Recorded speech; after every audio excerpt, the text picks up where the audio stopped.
Hello guys, আসসালামু আলাইকুম। সবাই কেমন আছেন? আমি আজকে চলে এসেছি আপনাদের মাঝে নতুন একটি রেসিপি নিয়ে। খুব মজাদার একটি রেসিপি। আমি আগে চাল নিয়ে নিয়েছি এবং মুসুরির ডাল নিয়ে নিলাম। এরপরে নিয়ে নেব মাসকলাইয়ের ডাল। আমি ভালো করে ধুয়ে নেব। আমার ধোয়া শেষ। এখন দিয়ে দেব লবণ, কেটে রাখা কাঁচা মরিচ এবং কেটে রাখা রসুন। এরপরে দিয়ে দেব পরিমাণ মতো পেঁয়াজ। পেঁয়াজের পরিমাণটা একটু বেশি হলে ভালো হয়। এবার দিয়ে দিলাম জিরা বাটা। এরপরে দিয়ে দেব পরিমাণ মতো সয়াবিন তেল।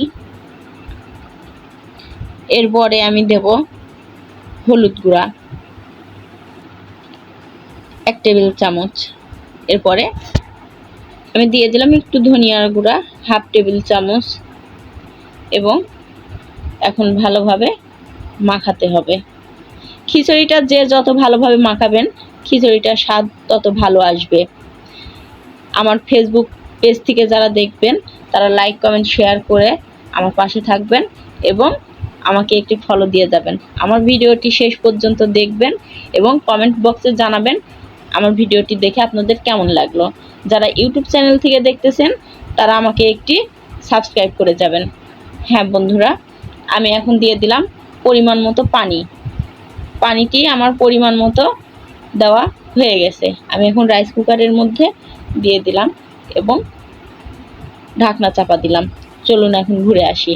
আমার খিচুড়িটা প্রায় অর্ধেক হওয়ার মধ্যে একবার নেড়ে দিলাম, ঢাকনা চাপা দিয়ে দিলাম। আমার খিচুড়িটা পুরোপুরি হয়ে গেছে। হ্যাঁ বন্ধুরা, আপনারা যে যেখান থেকে দেখতেছেন সেখান থেকে আমার ফেসবুক পেজ থেকে দেখলে লাইক, কমেন্ট, শেয়ার করে আমার পাশে থাকবেন এবং আমার ভিডিওটি কেমন লাগলো কমেন্ট বক্সে জানাবেন। আমার খিচুড়ি রেডি। ইউটিউব চ্যানেল থেকে যারা দেখছেন তারা একটি সাবস্ক্রাইব করে দেবেন। আমার খিচুড়ির আসল লুক